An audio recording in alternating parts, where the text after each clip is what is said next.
Hello friends, welcome back to my channel. तो बढ़ते हैं इस सीरीज के 10th एपिसोड की तरफ। एपिसोड के स्टार्ट में हमें दिखाया गया चैंगमू रूम में आकर बताता है कि मैंने रुई के पेरेंट्स को कॉल की थी। सिहन बोली तो तुम भी जान ही गए। मुझे जियांग ने पहले ही बता दिया था कि हम दोनों के बीच के हालात अब ठीक हो चुके हैं और रुई एक हफ्ते में वापस आ जाएगा। ऐसी बात नहीं है कि मैं तुम्हें बताना नहीं चाहती थी, मगर मुझे समझ ही नहीं आ रही थी कि मैं तुम्हें कैसे बताऊं। अगली सुबह रुई अपने गॉडफादर से कह रहा था कि मैं बहुत जल्दी ही यहाँ से जाने वाला हूँ, लेकिन मुझे सबसे ज्यादा फिक्र आपकी होती है। क्या आपका सिंगल मरने का ही इरादा है? एक तो कितने बोरिंग इंसान है आप, इस तरह तो कभी भी आप आंटी को वापस नहीं पा सकते। चैंगमू भी मजे मजे से उसकी ये क्यूट बातें सुन रहा था। रुई ने मजीद बताया कि आपको पता है, आंटी कह रही थी कि मैं बहुत अलोन फील करती हूँ, इसलिए मुझे अपना बॉयफ्रेंड बनाना है। अगर आपने कुछ नहीं किया ना तो आंटी अंकल लिमिंग को ही अपना बॉयफ्रेंड बना लेंगी। चैंगमू कहने लगा कि मुझे नहीं समझ आती मैं कैसे करूँगा ये सब। रुई बोला ओफ, अब तो मुझे ही आपके लिए कुछ न कुछ करना होगा। सिहन के पास जाकर बताया कि आंटी ब्रेकफास्ट करने के लिए आ जाए। साथ ही ये भी बताया कि आंटी आपको पता है, गॉडफादर कह रहे थे कि मैं बहुत लोनली फील कर रहा हूँ, इसलिए वो चाहते हैं कि आप उनकी गर्लफ्रेंड बन जाए। वो आपको बाहर लेकर जाने वाले हैं, शायद आपसे कन्फेस भी कर दे। सिहन सुनकर इतना ज्यादा खुश हो गई, कहने लगी फिर तो मुझे नए कपड़े पहनने चाहिए। और रुई भी बोला कि हाँ हाँ आप जल्दी से तैयार हो जाएं। फिर यहाँ चैंगमू के पास आकर बताया कि गॉडफादर आंटी चाहते हैं कि आप उन्हें कहीं बाहर लेकर जाएं, और वो भी वहाँ जहाँ आप लेकर जाना चाहते हैं। पर मुझे आप लोगों के साथ नहीं जाना, क्योंकि मुझे आज का दिन आंटी यू के साथ गुजारना है। यूं भी उसे लेने के लिए बाहर पहुँच आई थी, और रुई ने बताया कि मिशन कंप्लीट हो गया, यानी कि ये प्लानिंग दोनों ने मिल के की थी। नेक्स्ट सीन में दोनों डेट पर जाने के लिए ड्रेसिंग सेलेक्ट कर रहे थे, और चैंगमू ने ग्रुप में पूछा कि गर्लफ्रेंड को डेट पर कहाँ लेकर जाया जाए, उसे क्या करना पसंद होगा। यहाँ ये सब सोच रहे थे कि बॉस ऐसा क्वेश्चन क्यों कर रहा है, कहीं उनका अकाउंट तो हैक नहीं हो गया।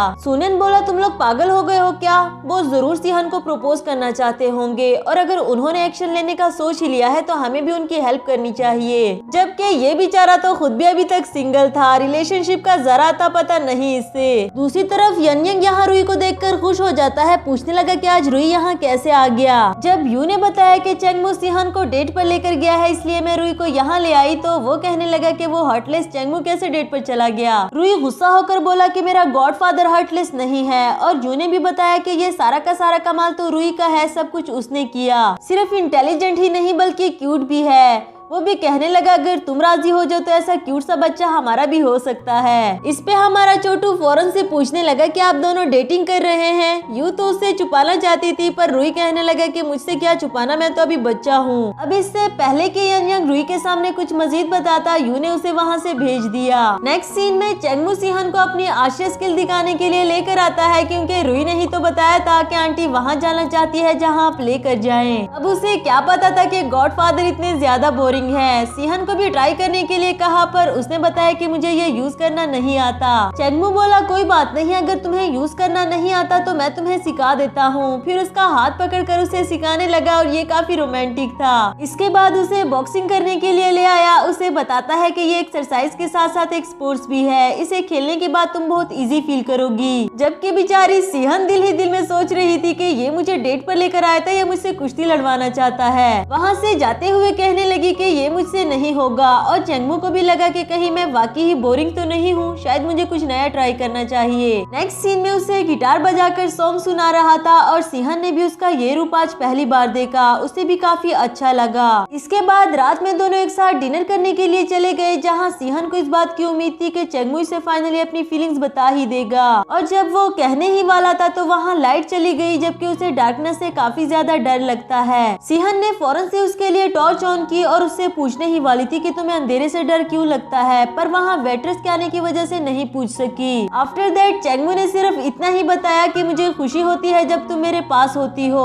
आई होप कि तुम मुझे मजीद जानने की कोशिश करोगी। बेचारी सिहन, जिसे इस बात का वेट था कि चैंगमू से अपनी फीलिंग्स बताएगा, उदास होकर कहने लगी कि काफी देर हो गई है और रुई भी हमारा वेट कर रहा होगा, हमें अब घर चलना चाहिए। चैंगमू को भी उसका ये अचानक से अजीब सा बिहेवियर समझ तो नहीं आया, लेकिन फिर उठकर उसके पीछे जाता है। रास्ते में उसे मॉम की कॉल आई जो उसकी जॉब के बारे में पूछ रही थी कि सब कुछ कैसा चल रहा है, और सिहन भी झूठ बोलते हुए कहने लगी कि बस अभी अभी ही ऑफ करके घर जा रही हूँ। कॉल कटने के बाद चेंगमू बोला कि तुमने जॉब को लेकर अपनी मॉम से झूठ क्यों बोला, तुम उन्हें सच क्यों नहीं बता देती। जिस पर सिहन कह रही थी कि वो लोग नहीं समझते ना मेरी बात को, उन्हें तो लगता है कि ये कोई जॉब ही नहीं और मुझे यहाँ से वापस बुला लेंगे। उन्हें कैसे बताऊं कि मुझे अपनी जॉब में कितना ज्यादा इंटरेस्ट है। वो टेस्ट को अपनी लफ्जों में बयान करना, तुम्हें पता है मैंने कितने सारे लोगों को मोटिवेट किया। अपने मोबाइल में उसे व्यूवर्स की लिस्ट दिखाने लगी जिन्होंने उसे काफी स्वीट मैसेजेस किए थे, और इसी दौरान वो दोनों काफी करीब आ गए। पहले तो दोनों ही काफी एम्बेरस हो गए, फिर सिहान ने बताया कि हमें घर जाना चाहिए, रूही हमारा वेट कर रहा होगा। नेक्स्ट सीन में रूही को सुनाने के बाद सिहन काफी ज्यादा सैड थी। उसे बताती है कि 2 दिन में रूही यहाँ से चला जाएगा, मुझे बिल्कुल भी अच्छा नहीं लग रहा। चेंगमू बोला कि अच्छा तो मुझे भी नहीं लग रहा, पर अच्छी बात यह है कि उसके पेरेंट्स के बीच के हालात सुलझ गए। मैं जियामी को भी बहुत अच्छे से जानता हूँ, उसने अपनी फैमिली के लिए बहुत कुछ किया, चाहे वो बताता नहीं है लेकिन मैं जानता हूँ कि जियांग ही उसके लिए सब कुछ है। एंड रूही बोली कि अगर वो बताएगा नहीं तो दूसरों को पता कैसे चलेगा। कुछ चीजें ऐसी होती है जिसे छुपा कर रखना सिर्फ आपको नुकसान ही देगा।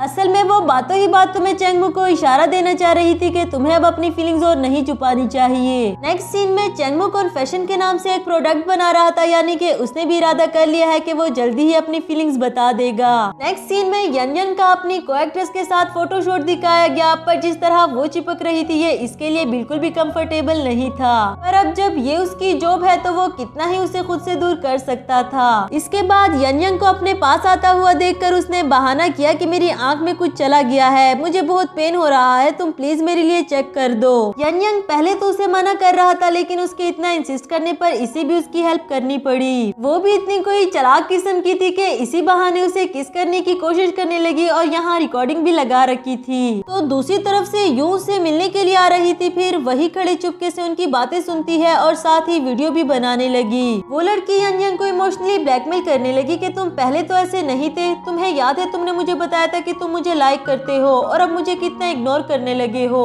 उस बेचारे ने तो कभी ऐसा कहा ही नहीं था, तो उसे याद कैसे आए। कहने लगा तुम पागल हो गई हो, मैंने तो अपनी सारी जिंदगी सिर्फ एक ही लड़की को पसंद किया। यूं को भी सुनकर अच्छा लगा कि यन सिर्फ कहता ही नहीं है बल्कि सच में ही उसे पागलों की तरह प्यार करता है। वो एक्ट्रेस बोली कि मुझे इससे कोई फर्क नहीं पड़ता कि तुम्हारी कोई गर्लफ्रेंड है, बस तुम्हें मुझसे भी रिलेशनशिप बनाना होगा, वरना तो मैं ये वीडियो लीक कर दूंगी। यूं वही सामने आकर कहने लगी कि अगर तुमने ऐसी हिम्मत भी की तो मैंने भी सब कुछ रिकॉर्ड कर लिया है, फिर मैं भी देखती हूँ कि तुम्हारा कैरियर यहाँ पर खत्म होता है या नहीं। और वो भी इतना ज्यादा डर गई कि यन से रिकॉर्ड की हुई वीडियो डिलीट कर दी। इसके बाद यन को भी इस बात के लिए डांट रही थी कि उसने पहले भी तुम्हें ऐसे बुले किया था तो तुम्हें मुझे बताना चाहिए था ना, या उसे अच्छे से सबक सिखाते। एंड वो बोला कि मैं जेंटलमैन हूँ ना, अच्छी बात तो नहीं है लड़कियों से लड़ाई करना। सीन शिफ्ट होकर रूही पर आता है जो कि अपने गॉडफादर से पूछ रहा था कि आपकी कल की डेट कैसी रही, क्या फ्यूचर में मैं आपको कुछ और बुला सकूंगा। जब चेंगमू ने सर हिलाकर ना कहा तो छोटू बोला कि मैं बहुत जल्दी ही यहाँ से जाने वाला हूँ और आपने अभी तक कुछ भी सेटल नहीं किया, क्या बनेगा आपका। जबकि चेंगमू कहने लगा कि ये इतना आसान भी नहीं है जितना तुम्हें लगता है, और रूही बोला कि मतलब आपके लिए सब कुछ मुझे ही करना होगा। सिहान के पास जाकर बताया कि आप मुझे बाहर लेकर नहीं गई थी, मुझे भी बाहर जाना है, आप जल्दी से रेडी हो जाएं। वो इसे अपने साथ रूम के अंदर ले गई और यहाँ चेंगमू सोच रहा था कि मैंने इसे अपनी कितनी सारी स्किल्स दिखाई, लेकिन ये अभी भी इतनी नाराज क्यों लग रही है। नेक्स्ट सीन में ये तीनों आउटिंग पर आए थे जहाँ सिहान अपनी आंटी को कुल्फी खिला रहा था और फिर अचानक हटाने की वजह से सिहान ने चेंगमू को किस कर दी। जबकि रूही भी उन्हें यहाँ इसलिए ही तो लेकर आया था ताकि वो दोनों एक दूसरे को अपनी फीलिंग्स बता सके। इसके बाद जब पिक्चर ले रहे थे तो रूही ने एक कपल से रिक्वेस्ट की कि क्या आप हमारी फैमिली पिक्चर बना देंगे। वो दोनों भी इनकी पिक्चर बनाने के लिए मान गए और इस बार भी रूही अपनी चालाकी से बाज नहीं आया। आउटिंग के दौरान रूही ने कोई भी ऐसा मौका हाथ से जाने नहीं दिया जब वो सिहान और चेंगमू को साथ ना लाया हो। इसी के साथ हमारा ये वाला एपिसोड भी खत्म हुआ।